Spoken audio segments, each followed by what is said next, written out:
الله لا إله إلا هو له الأسماء الحسنى. Assalamu alaikum, alhamdulillah. Aujourd'hui nous allons à la rencontre d'un nouveau nom d'Allah subhanahu wa ta'ala qui est Al-Hadi. Et nous allons le traiter avec un deuxième nom qui est assez proche ensemble, qui est Ar-Rashid. Alors que signifient ces deux noms d'Allah subhanahu wa ta'ala, Al-Hadi et Ar-Rashid? Al-Hadi est souvent traduit par celui qui guide, celui qui donne la guidance. Hada veut aussi dire donner la direction, conduire, montrer le chemin, mettre sur la voie. Donc Allah subhanahu wa ta'ala à travers ce nom Al-Hadi est vraiment celui qui nous montre le chemin à suivre pour cheminer vers lui subhanahu wa ta'ala. Maintenant, quelle différence y a-t-il entre Hadi et Ar-Rashid? Ar-Rashid est également celui qui guide, celui qui montre la voie, mais à la différence de Al-Hadi, Ar-Rashid va montrer la bonne solution pas à pas qu'il faut faire pour arriver jusqu'à destination. Donc la grosse différence, c'est que Al-Hadi est celui qui nous montre la grande direction à suivre, la voie à suivre, as-siratul mustaqim, cette direction qui mène vers Allah subhanahu wa ta'ala, mais sans aller dans les détails. Alors que Al-Rashid est celui qui va nous montrer le détail du pas à pas, des choses concrètes dont on a besoin vraiment pour aller vers Allah subhanahu wa ta'ala. Ce terme Rashada, vous le trouvez dans le Coran pour d'autres choses que Allah subhanahu wa ta'ala. Comme lorsque Sayyidina Moussa par exemple parle à Sayyidina Al-Khidr et lui dit قال له موسى هل أتبعك على أن تعلمني مما علمت رشدا. Donc Sayyidina Moussa a dit à ce personnage dont Allah subhanahu wa ta'ala nous dit qu'il lui a donné énormément de savoir, un savoir venant directement de lui subhanahu wa ta'ala, il lui dit est-ce que je pourrais te suivre pour que tu m'enseignes, pour que tu m'apprennes de ce que toi-même tu as appris, ce que toi-même Allah subhanahu wa ta'ala t'a enseigné, rushda. Et rushda ici signifie des choses correctes, compréhensibles, concises, pas à pas, que je peux appliquer tout de suite. Et on voit d'ailleurs dans cette histoire que Sayyidina Moussa n'est pas assis sur les bancs de l'université avec Al-Khidr, il n'est pas en train de suivre une conférence théorique, non, il chemine littéralement avec Al-Khidr qui le prend avec lui et il va vivre une expérience, il va vivre une aventure concrète de quelque chose de très totalement vécu au quotidien en compagnie de Sayyidina Al-Khidr. Donc c'est vraiment un atelier pratique et Sayyidina Al-Khidr va lui expliquer pas à pas ce qu'il doit faire, ce qu'il ne doit pas faire, les erreurs qu'il a faites et ensuite les leçons qu'il doit en tirer. Donc lorsqu'on parle de rushd ou de rashad, on parle vraiment de quelque chose de totalement concret. C'est ce que les jeunes de Al-Kahf demandent aussi à Allah subhanahu wa ta'ala lorsqu'ils lui disent wa atina min ladunka rahma wa hayyi lana min amrina rashada. Et donne-nous ya Allah, mets en place les circonstances pour qu'on ait une solution à notre problème, à notre situation. Amruna rashada. Et là encore une fois, on voit qu'Allah subhanahu wa ta'ala ne va pas juste leur donner une guidance, un huda. Si Allah avait donné à ces jeunes de Al-Kahf un huda, il aurait pu leur dire soyez endurants, il aurait pu leur dire appelez à Allah subhanahu wa ta'ala, il aurait pu leur dire unissez-vous, il aurait pu leur dire levez-vous contre l'injustice, il aurait pu leur dire trouvez une solution comme Allah vous a montré, mais Allah ne leur a pas donné une guidance globale, une direction globale à suivre pour sortir de ce problème-là. Non, Allah leur a donné une solution pas à pas, un tutoriel qu'ils ont dû suivre en disant voilà exactement ce que vous devez faire, voilà à quel moment vous devez sortir, voilà la direction que vous allez prendre, voilà vers où vous allez vous diriger, voilà le kahf dans lequel vous allez vous réfugier, voilà le chien que vous allez prendre avec vous et qui va effrayer les potentielles personnes qui vous trouveraient pendant que vous êtes endormi, vous vous posez à tel endroit dans le kahf, etc. etc. Et donc là, ce n'est pas une guidance générale, universelle qu'Allah est en train de donner, c'est une guidance concrète, pas à pas, qui va s'appliquer à ce cas précis pour lequel les jeunes de Al-Kahf ont posé la question et pour lequel ils cherchent une solution. Voilà, donc ça c'est la grande différence entre Al-Hadi qui va nous donner des guidances, des leçons, des enseignements, des directions à suivre qui sont générales, qui sont les principes fondateurs de notre foi, de notre cheminement vers Allah subhanahu wa ta'ala, et Ar-Rashid qui va nous donner des solutions pas à pas, concrètes, à appliquer pour un cas donné qui est le cas présent dans lequel je suis et uniquement pour ce cas-là, et va me donner la meilleure solution pour arriver à destination. Donc 2 noms qui guident le croyant, mais de 2 manières différentes, walhamdulillah. Alors maintenant qu'on a compris ces 2 noms d'Allah subhanahu wa ta'ala et leur sens, une deuxième subtilité est à comprendre. C'est que Al-Huda, la guidance, est de 2 types. Il y a une guidance qui est dans un package qu'Allah met dans notre ADN, si je peux m'exprimer ainsi, lorsqu'il nous crée.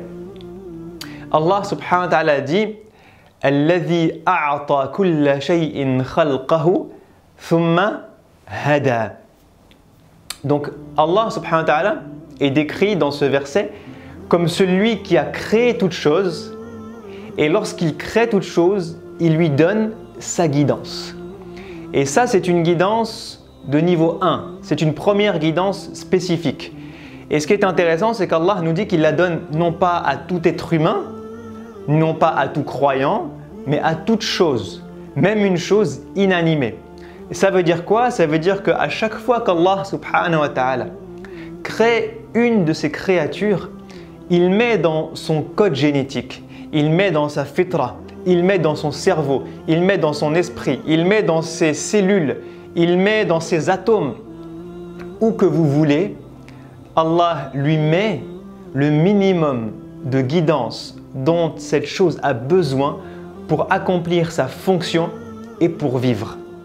Donc si vous prenez une plante, Allah subhanahu wa ta'ala, lorsqu'il crée les plantes, il met dans le code génétique de la plante, dans les cellules de la plante, dans les molécules de la plante, dans la fitra de la plante, dans la prédestination de la plante. Il met tout ce dont cette plante a besoin pour accomplir sa mission. Est-ce que quelqu'un est parti enseigner aux plantes la manière dont elles devaient sortir de terre? Est-ce que quelqu'un a enseigné aux plantes la manière dont elles devaient grandir? Est-ce que quelqu'un a enseigné aux arbres ou aux plantes les fruits qu'ils doivent donner? Est-ce que quelqu'un a enseigné aux feuilles à quel moment elles doivent faner et à quel moment elles doivent ressortir? Est-ce que quelqu'un leur a enseigné la théorie du pollen et comment est-ce qu'il doit se décimer pour ensuite revenir féconder d'autres fleurs ou d'autres plantes? Subhanallah. Même chose avec les animaux. Est-ce que quelqu'un n'a jamais expliqué à une abeille comment faire son travail? Ou à une fourmi comment faire son travail? Subhanallah. Donc Allah subhanahu wa ta'ala est celui qui met dans chaque création, qu'elle soit animée, vivante, inanimée, ou que ce soit l'être humain, ce dont il a besoin pour vivre et pour accomplir sa mission basique sur terre. Et donc l'être humain, Allah subhanahu wa ta'ala a donné à tous les êtres humains as-sam'a wal-basara wal-af'ida qalilan ma tashkurun. Allah nous a donné un esprit, il nous a donné une raison, il nous a donné l'ouïe, il nous a donné la vue, il nous a donné la parole, il nous a donné le cœur, il nous a donné cette capacité à évoluer, à comprendre et à réfléchir et à nous réadapter et à nous réajuster. Et tout ça, Allah subhanahu wa ta'ala le donne à l'humanité tout entière. Et ça, c'est inscrit dans le code génétique du croyant, mais pas uniquement, de l'être humain de manière générale. Et ça fait partie de la guidance de Al-Hadi. Donc la première guidance que Allah nous a donnée en tant qu'être humain, c'est ce qui nous permet aujourd'hui de vivre, aujourd'hui de naître, de grandir, aujourd'hui de sortir du ventre de notre maman et d'avoir le réflexe de succion qui nous permet de manger. Aujourd'hui, du faire que l'être humain, lorsqu'il sort du ventre de sa maman, développe petit à petit les différents sens, qu'on apprend petit à petit à marcher, qu'on apprend petit à petit à raisonner, qu'on apprend petit à petit à parler et qu'on grandit de cette manière-là. Ça, c'est la guidance de Al-Hadi subhanahu wa ta'ala. Et c'est un type de guidance. Quel est le deuxième type de guidance? Eh bien, le deuxième type de guidance n'est pas une guidance inscrite dans l'ADN de toutes les créatures, de tous les êtres humains, qui est dans ce package obligatoire, mais c'est une guidance que nous choisissons de prendre ou pas. c'est la guidance de la voie qui nous mène vers Allah subhanahu wa ta'ala. Lorsque Allah nous parle du Coran, par exemple, il dit Yahdi bihi Allahu man ittaba'a ridwanahu subul as-salam. يهدي به الله من اتبع رضوانه سبل السلام ويخرجهم من الظلمات إلى النور بإذن ربهم ويهديهم إلى صراط مستقيم. Allah nous dit qu'à travers le Coran et à travers la guidance, Yahdi bihi Allah man et là, il y a une condition pour cette deuxième guidance. La deuxième guidance a pour condition de vouloir satisfaire Allah subhanahu wa ta'ala, de vouloir sincèrement prendre le chemin d'Allah subhanahu wa ta'ala, de prendre cette décision à un moment dans ma vie et de me dire Ya Allah, je veux croire en toi. Ya Allah, je veux prendre ta direction. Ya Allah, je veux prendre ton chemin. Et ça, c'est un choix qu'Allah a donné à chaque créature et à chaque être humain. Allah dit فَمَنْ شَاءَ مِنْكُمْ فَلْيُؤْمِنْ وَمَنْ شَاءَ فَلْيَكْفُرْ. Celui qui souhaite croire, alors qu'il le fasse. Et celui qui souhaite ne pas croire en Allah, qu'il le fasse. Vous connaissez les tenants et les aboutissants. Vous connaissez les enjeux. Vous savez ce qu'il y a derrière. Vous connaissez le paradis et l'enfer. Allah vous a parlé, vous a décrit, vous a expliqué. Maintenant, c'est votre choix. Et celui qui prend la décision d'aller vers Allah, celui qui décide de suivre la satisfaction d'Allah subhanahu wa ta'ala. Est-ce que Allah est satisfait de moi? Est-ce que Allah m'aime? Est-ce que Allah est content de ce que je suis en train de faire? Est-ce que ce que je fais plaît à mon Créateur subhanahu wa ta'ala? Si je prends cette direction-là, alors Allah me guide. Allah me sort de l'obscurité vers la lumière. Allah me montre le chemin. Allah me montre as-sirat al-mustaqim. Allah me montre subul as-salam, toutes les directions, tous les chemins possibles pour aller vers Allah. Parce qu'il y a 1001 chemins dans as-sirat al-mustaqim qui mènent vers Allah subhanahu wa ta'ala. Chacun en fonction de sa personnalité et de son affinité trouvera sa manière intime d'adorer Allah subhanahu wa ta'ala et d'aller vers lui. Et tout ça est dans le nom d'Allah Al-Hadi. Al-Hadi qui me montre subul as-salam, les chemins de la paix, les chemins de la paix intérieure, de cette paix avec moi-même, de cette paix avec Allah subhanahu wa ta'ala, de cette paix avec les créatures. Ce chemin qui me sort de l'obscurité vers la lumière, qui me permet de ne plus être aveugle et de voir avec mon cœur ce qu'Allah subhanahu wa ta'ala veut que je vois. Ce chemin qui me montre as-sirat al-mustaqim, le chemin que le prophète sallallahu alayhi wa sallam lui-même a suivi et nous a montré, ce chemin qui mène vers Allah. Et d'ailleurs, on a tendance à dire que as-sirat est un chemin, mais as-sirat est un chemin vertical. Parce qu'il est mustaqim. Qama yuqimu signifie construire, bâtir, élever quelque chose. Donc lorsque je prends as-sirat ou al-mustaqim, je prends un chemin qui m'élève vers le haut, que je construis petit à petit et qui m'élève petit à petit, étape par étape, cheminement par cheminement, brique par brique, marche d'escalier par marche d'escalier, jusqu'à mon Créateur subhanahu wa ta'ala. Ça c'est Al-Hadi. Al-Hadi qui guide le cœur de chacun d'entre nous et qui montre le chemin à chacun d'entre nous et qui sort chacun d'entre nous de l'obscurité vers la lumière subhanahu wa ta'ala. Alors maintenant qu'on a compris ce que signifiait ce nom d'Allah, Al-Hadi, et qu'on a compris la distinction avec Ar-Rashid, comment le vivre concrètement? J'ai 5 conseils que je vais essayer de vous donner rapidement, Inch'Allah, à moi-même et à chacun d'entre nous. Le premier des conseils, c'est d'aller vers la guidance, d'aller vers Al-Huda, de demander Al-Huda, de rechercher Al-Huda. Parce que comme je vous l'ai dit, la deuxième guidance n'est pas donnée à tout le monde. La deuxième guidance vient d'un choix, d'une décision, d'une prise de conscience. Est-ce que je veux prendre le chemin de mon Créateur? Est-ce que je veux prendre Al-Huda? Est-ce que je veux prendre Subul as-Salam? Est-ce que je veux prendre At-Tariq, As-Sirat, Al-Mustaqim? Est-ce que je veux y aller ou pas?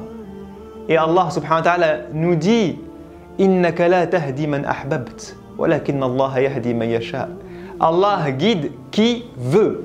Et qui veut a deux sens en même temps. Qui Allah veut guider et qui lui-même veut être guidé. Est-ce que je veux être guidé? Donc ça c'est le premier conseil que je me donne. Allons vers Allah et essayons de lui dire 17 fois par jour dans Al-Fatiha, mais avec nos cœurs cette fois-ci. Ihdina as-sirata al-mustaqim.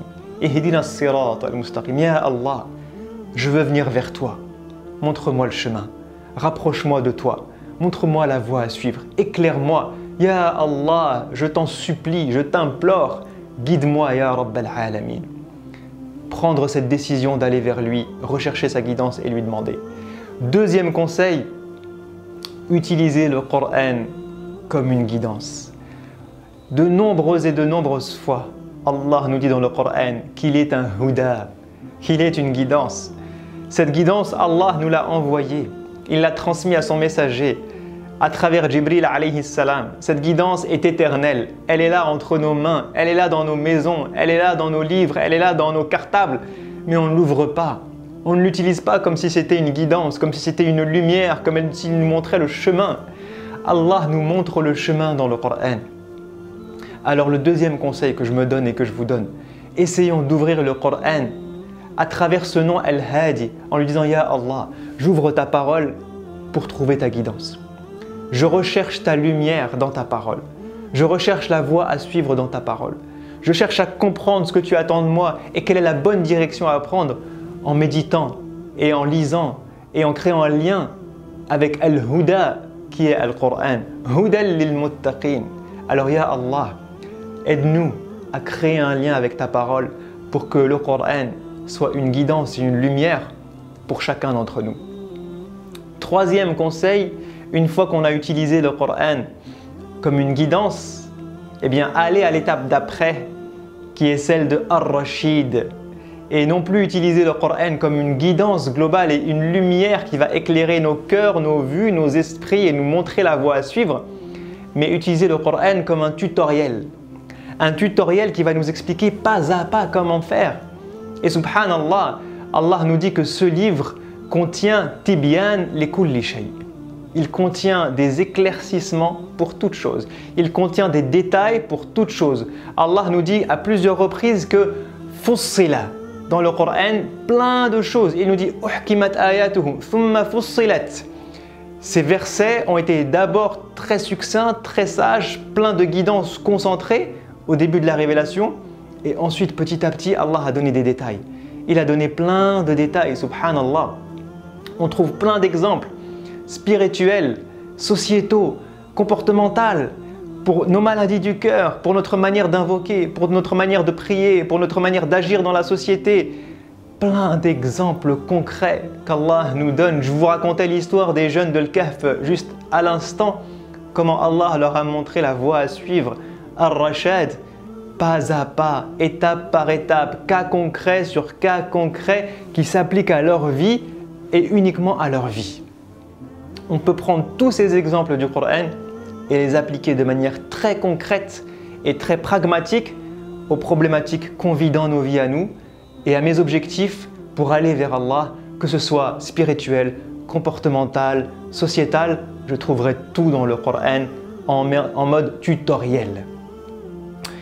Quatrième conseil que je me donne et que je vous donne, c'est de ne jamais nous arrêter de chercher la guidance. Et de savoir que la guidance est un cercle vertueux qui ne finit jamais.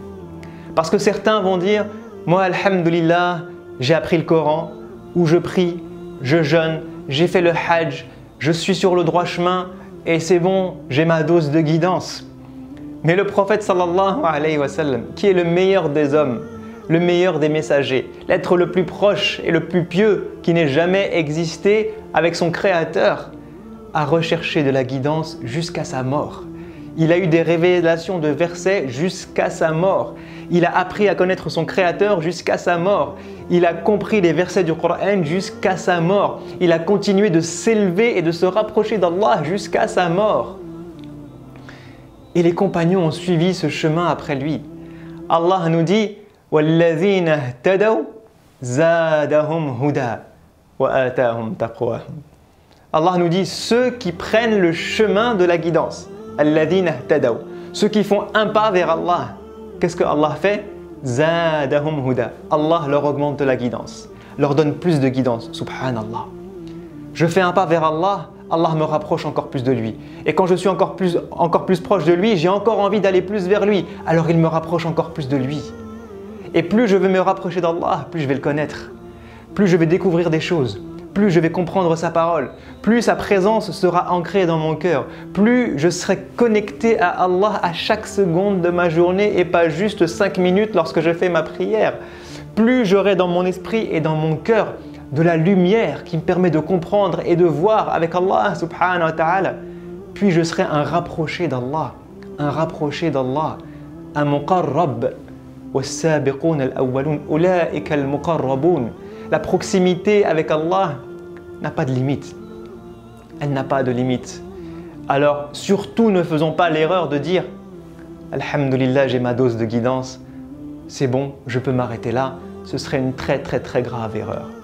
Et le dernier conseil, le 5e que je me donne et que je vous donne, c'est d'être reconnaissant envers Allah subhanahu wa ta'ala pour cette guidance. Allah nous apprend cette belle invocation dans le Coran où il dit Alhamdulillahi alladhi hadana li hadha wa ma kunna linahtadiya lawla an hadana Allah. Cette parole que les croyants disent Alhamdulillahi alladhi hadana li hadha.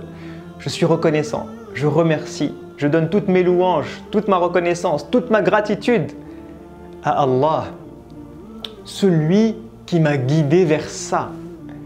وَمَا كُنَّا لِنَهْتَدِيَ. Et il nous aurait été impossible d'être guidé ou de trouver la guidance لَوْلَا أَنْ هَدَانَ اللَّهُ, si ce n'était pas Allah qui nous avait guidés. La guidance n'est pas le fruit de notre intelligence. La guidance n'est pas le fruit de notre taqwa, de notre savoir, de notre connaissance, de ce qu'on est capable de faire, de ce qu'on a dans le cerveau, de ce qu'on pense être fort, intelligent, pieux. Non.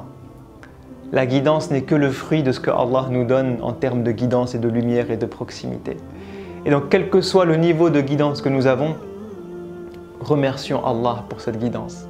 Parce que si ce n'était pas par la grâce d'Allah, sa miséricorde et sa guidance, wallahi, aucun d'entre nous n'aurait prié. Aucun d'entre nous ne se serait prosterné. Aucun d'entre nous n'aurait dit la ilaha illallah. Aucun d'entre nous n'aurait ouvert le Coran. Aucun d'entre nous n'aurait fait l'istighfar. Si ce n'était pas Allah, par sa grandeur, sa miséricorde, à travers son nom Al-Hadi, qui nous avait guidés vers lui. Alors, ya Allah, nous te remercions avec toute notre gratitude qui ne va qu'à toi et uniquement à toi pour chaque pourcentage de guidance et de lumière que tu as mis dans notre cœur. Alhamdulillah. Je vous dis à une prochaine incha'Allah. Assalamu alaikum wa rahmatullahi wa barakatuhu. الله لا إله إلا هو له الأسماء الحسنى